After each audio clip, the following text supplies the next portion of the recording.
Hey, what's up, y'all? I'm here to make a video concerning these weapons, many of which are from Nepal, but for whatever reason, I decided to introduce a couple of my Indonesian stock. I mean, I don't have too many Indonesian weapons, but I figured I would just bring some of the ones that are the most, or at least one that's the most peculiar, and that being this thing right here, which is called a kujang. But the main reason why I'm here, fellas, I promised y'all, because I don't think I made a video concerning the Manjusri, Shri, which is the second one, the second sword, you know, going from top to bottom. So, first one is the Indonesian Golok, second Manjusri Shri from Himalayan Imports. Now, this is a Talwar from Cold Steel. Um, What you see here, this ninja sword looking, ninja toe looking thing is a Tibetan sword, also from Himalayan imports. This is a kujang that I got from eBay. And last but definitely not least, what the crux of this video is all about is the Shiva knife. And I promised y'all a Shiva knife. I promised y'all that I was gonna get y'all one. That I was gonna get one and present it. I know it's been a long time, like 3 years ago type shit. Well, really, well, hell, at this point, 4 years ago type shit. And all I can do is ask y'all, the audience, to forgive me for taking so long because I damn near didn't get it. I almost lost out on this beauty. And the only reason why I got it, is because my brother bought it. Because I'm sure some of you who are Himalayan imports aficionados is that I'm sure y'all know that um, it's with great misfortune, it's with a heavy heart that, Young and her crew are going out of business. Oh, forgive me, that's my roommate. I figure it's late enough for me to do a video, and I definitely don't want to do it outside because we're facing the wrath of that polar blast. Like, it's literally 0 degrees outside. Plus it's night, so I definitely don't want to do that. But yeah, Himalayan imports is going out of business, so it's becoming that much more difficult to find these weapons coming out of Nepal and India. Because even though I told y'all that I practice Kali, which is a Filipino martial art, and as much of an affinity that I have for Southeast Asian martial arts, I'm coming to realize that Indian, the weapons of neighboring South Asia, being India and Nepal, are just as vicious, if not even more vicious. And I like to think the example that I'm providing is the fact that I got a couple of Indonesian weapons going on.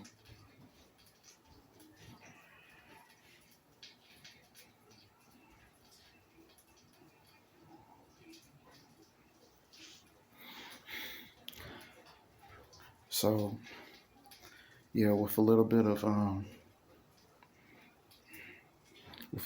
grace, I managed to get this Shiva knife, uh, and I'm more than stoked that I got it.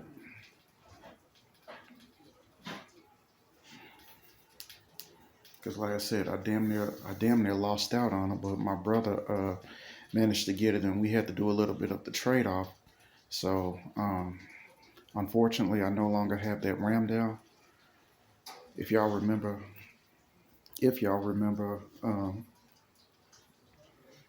last or not last year, about 4 years ago, me presenting the Ramdale, that heavy ass meat cleaver. So I just went ahead and gave him that because I just saw no. I really just saw no practical use for it, heavy as it was, sharp as it was. So, like I said, I'm pretty stoked about, um, you know, trading my Ramdal for this Shiva knife. Not to mention the fact that there are other companies, not a lot, but there are other companies that I found online that indeed sell Ramdal that I imagine are just as, maybe not as heavy, but just as sharp. And I would say more functional, yeah, functional. So y'all give me a second as I unsheathe these.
Okay, so as you can see, I said this bad boy right here, this is what it's all about. This right here. I said there's the Kujong, of course. There's the Tibetan sword. There's the Talwar. There's the Manjushri, which I fuck with that a lot because it's basically the closest thing to a Kalis, like a Chris Kalis from Filipino weapons that I can get. Of course, the Indonesian Golok at the very end. But like I said, man, this right here is my pride and joy right here. Now, of course, I had a few, complaints, a little bit, but nothing that I can't forgive. Like the handle here is exceptionally long, so as a knife fighter, I really don't see myself using this in the ice pick grip. Kind of like with the Kujong too. I can't really. I don't see myself. This here. For sea light knife fighting, I really don't see myself. I don't see myself using this as a an ice pick. No, I don't think that's what it's designed for anyway. And clearly, this Shiva knife here doesn't seem to be either. But I hate to say it, y'all. I hate to brag and whatnot, but this just might be the last of a dying breed, pretty much. And like I said, I just happened to look up and basically trade off with my brother to get this beauty, because this is definitely a weapon I intend to use on the battlefield.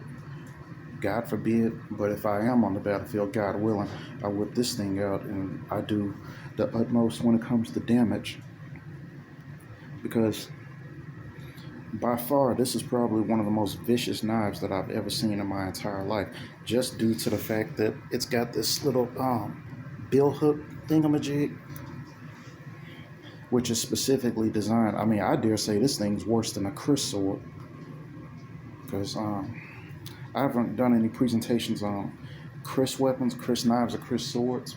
But as you know, Chris weapons are the Chris blades are the wavy, you know,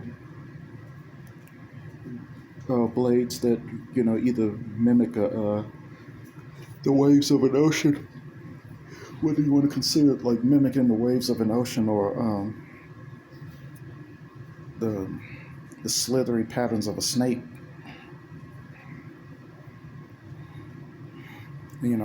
I thought the Chris was the most vicious weapon out there because of that. Because when you when you stick somebody with that, the wound channel is so severe. I mean, it's because of its waviness that stabbing somebody with that, even in a what normally would be non-fatal area, like say, you know, sticking somebody in the leg, short of the femoral artery, wouldn't normally be considered fatal. But with a weapon like that, it definitely would, because they would just bleed out. But the thing, needless to say, that makes this thing so damn vicious is the fact that from pretty much here to up to the tip of the bill hook, it's sharp. Hell, even this part is sharp. Let's see. I don't think the back edge is, but that point where it forms kind of sort of like this diamond type thing, yeah, even that's pointing. So when you stick someone, there's damage going inside the wound channel. But the whole purpose of the bill hook, needless to say, is to do even more surface and tissue damage pulling out. And if you ask me, that's pretty fucking wicked. That's badass. So, I mean, I almost feel bad that I spent all these years lollygagging around, promising y'all that I was gonna eventually get this thing, because I really shouldn't have it. But, I said, I guess the universe saw a different. I guess the universe saw a different. Saw a different way, I guess, so that I could have it, keep it.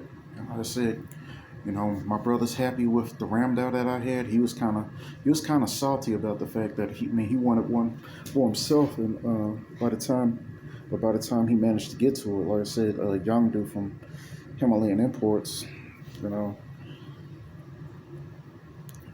know, basically is in the process of closing, her business after so many years.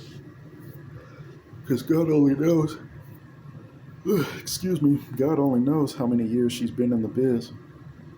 And, me and my brother together, we've been buying, long before, getting swords and machetes, we've been buying, kukris from her for years.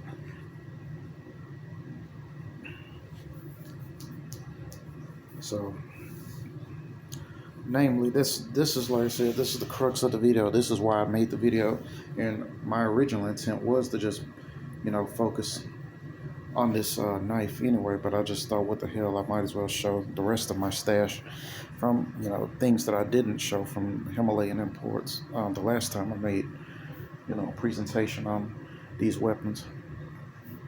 But with that said, now this is one weapon that I wouldn't sell or give away. This Manjushri, I fucks with this. Yeah, I fucks with this heavy.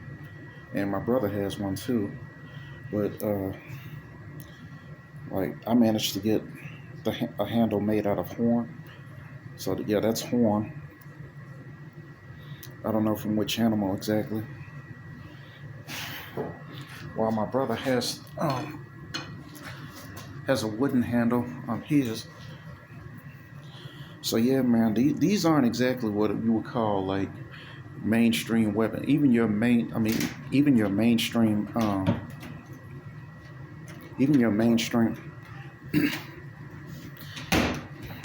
excuse me, that's my roommate. Even your mainstream weapons companies aren't gonna, have these on demand. Like your, Cult of Athena's, your Cass Hanways. You're not gonna find this kind of stuff. Or even traditional Filipino weapons, because there's nothing here that's Filipino. The closest thing to that are these Indonesian weapons, and even like this kujang. That's another thing, a mystery. And this kujang here, as well as that golok at the end. Stuff like this you got to find on eBay, because you're not gonna find it in America's mainstream weapons companies that sell like traditional weapons. You're just not gonna find it.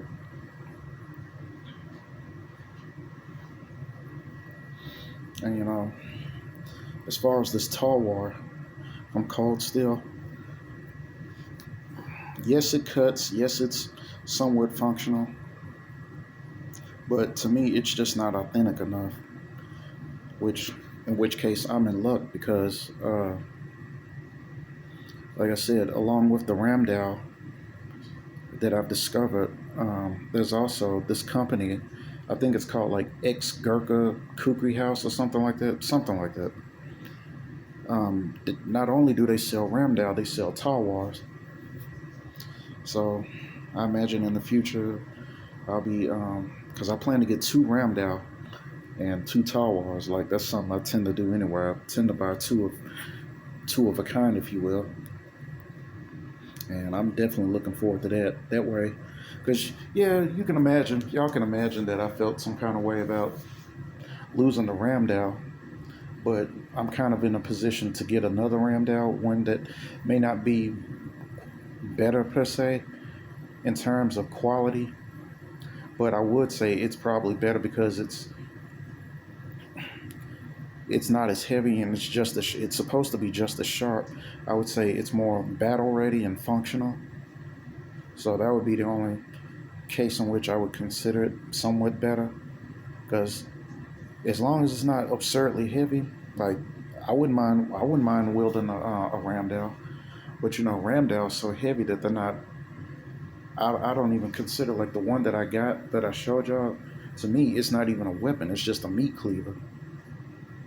And that's something that you would use if you either sacrificing animals or you're performing an execution. Because that's just something you wouldn't want to take into battle. Which is again why I wanted this so much, because this is something I'm more not than glad, willing, and proud to take into battle. Something that my enemy sees and gets stuck with. I mean, it's just not. It's not gonna be. It's not gonna be a good day for him.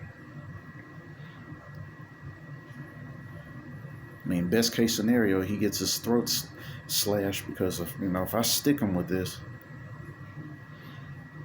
enough to where that bill hook goes into him. Yeah, he's not only is he fucked, he's going. I mean, they will suffer. The enemy will suffer, and that's what I wanted. Versus just some meat cleaver that I know I'm never gonna use the hacker because I wouldn't dare use it on any kind of meat. I have used my kukris before when it comes to chopping up heavy ass animals. I've done that before,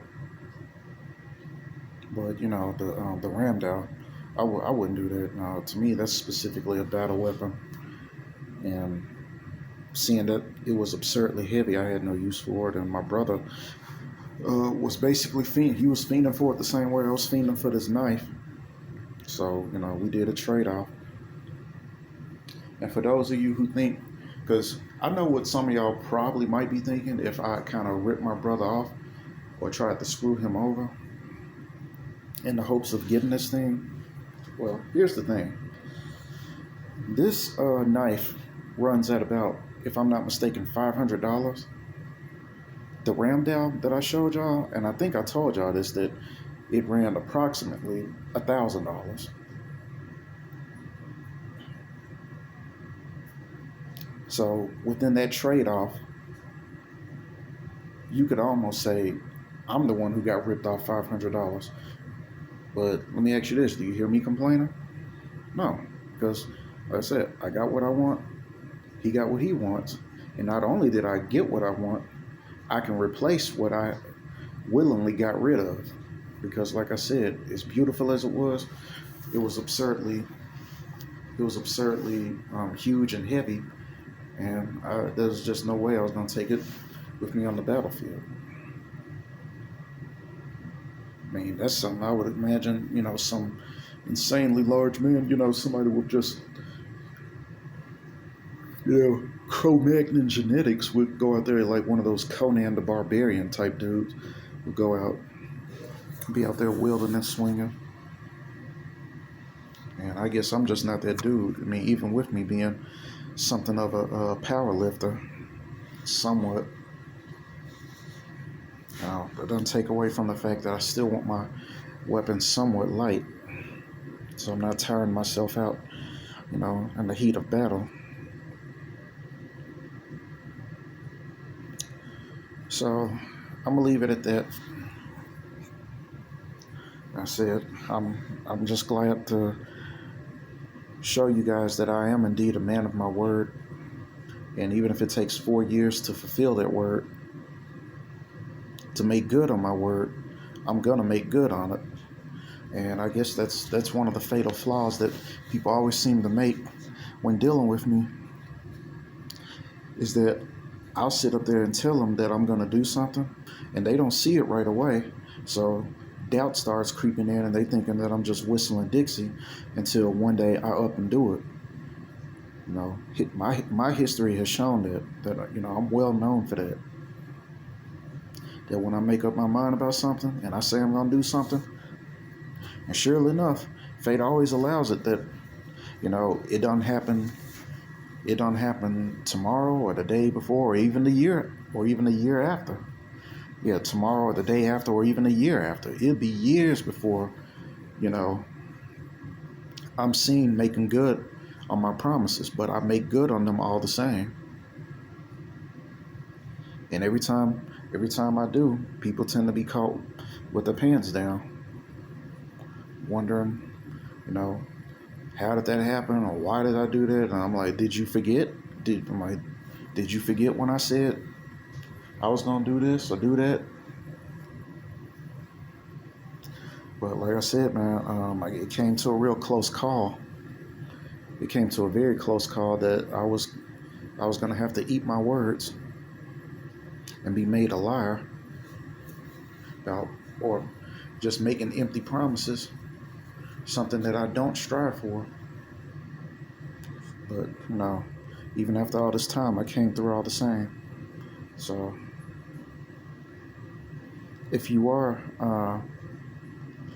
if you would like this knife, seeing that that's what I'm promoting more so than the others, the other stuff, all hope seems to be lost. But because you can't even, I mean, a knife like this, you can't even go on Himalayan Imports website. No, we had to go to, me and my brother had to go to Blade Forums to find this. And I would say that's your best bet. Is the young dude's basically, she's getting ready to close shop on her business.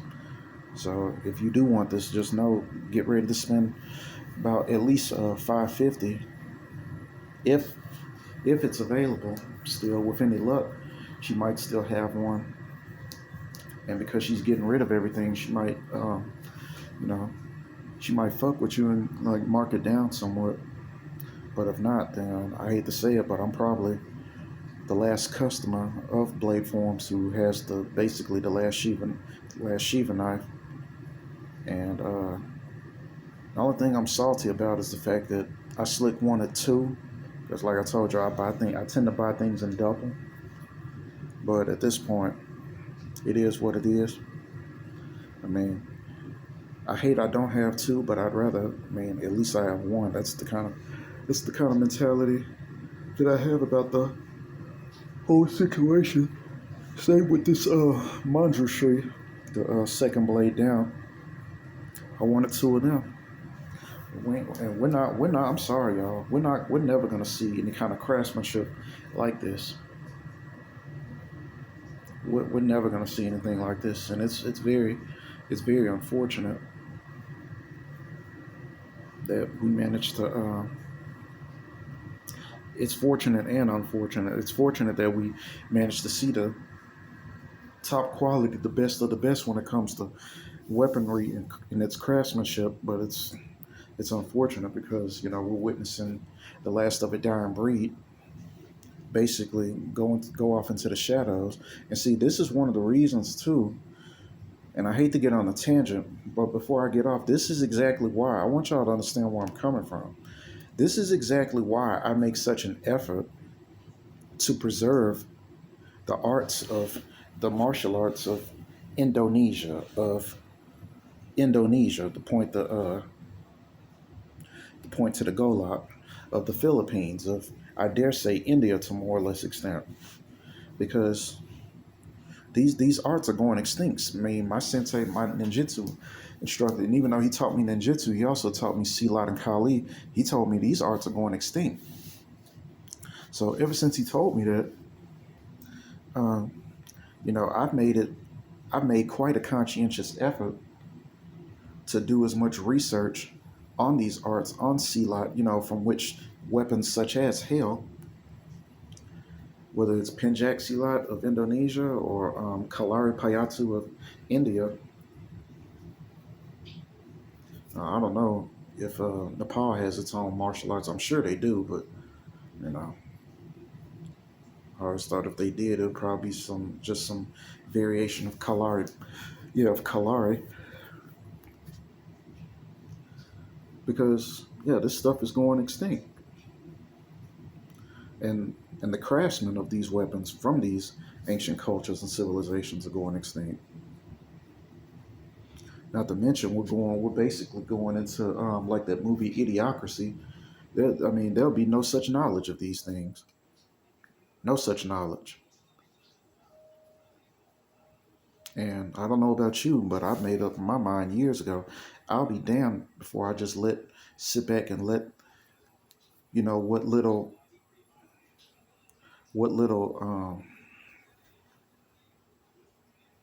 cultural aspects of Southeast Asia and South Asia, as well as other parts of the world, just go to waste as the world in its entirety just goes to shit due to social media, due to so many things that just basically is turning the world into DTD land, into libtard land. I'm not gonna I'm not gonna sit back and allow it.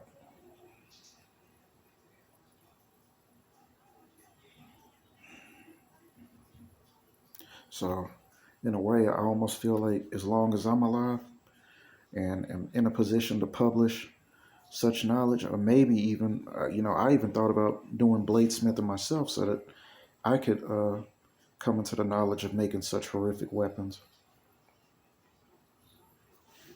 such fearsome weapons.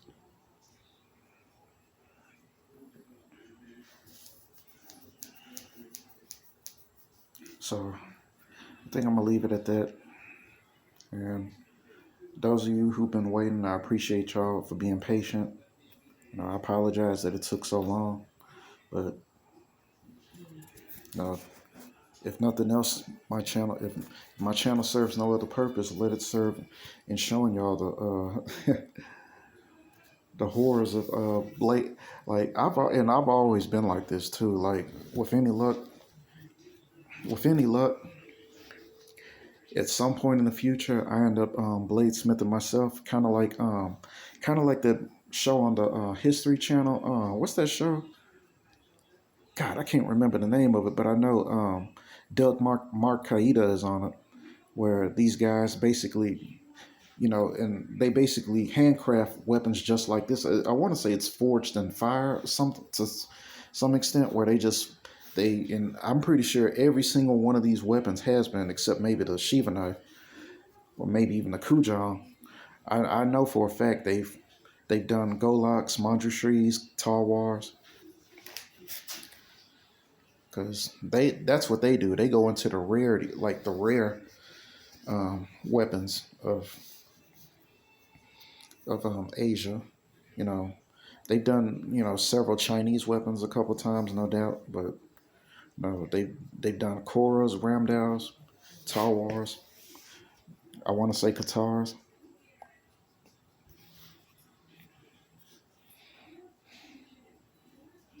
Yeah, and people like me refuse to allow, like I said, such craftsmanship in the martial arts therein and thereof to just go extinct. Or like I said, we go further into retarded, stupid land, if you will, for lack of better words. So, so I guess I'll catch y'all in the next vid. Stay tuned. Be on the lookout for Ramdal 1, Ramdal 2, Tall War 1, Tall War 2, as well as Dob 1 and Dob 2, the Swords of Thailand. Because that's what we doing this year. Bringing out all them shits, buying up all them shits. So I said I'll catch y'all on the next video. I'm out.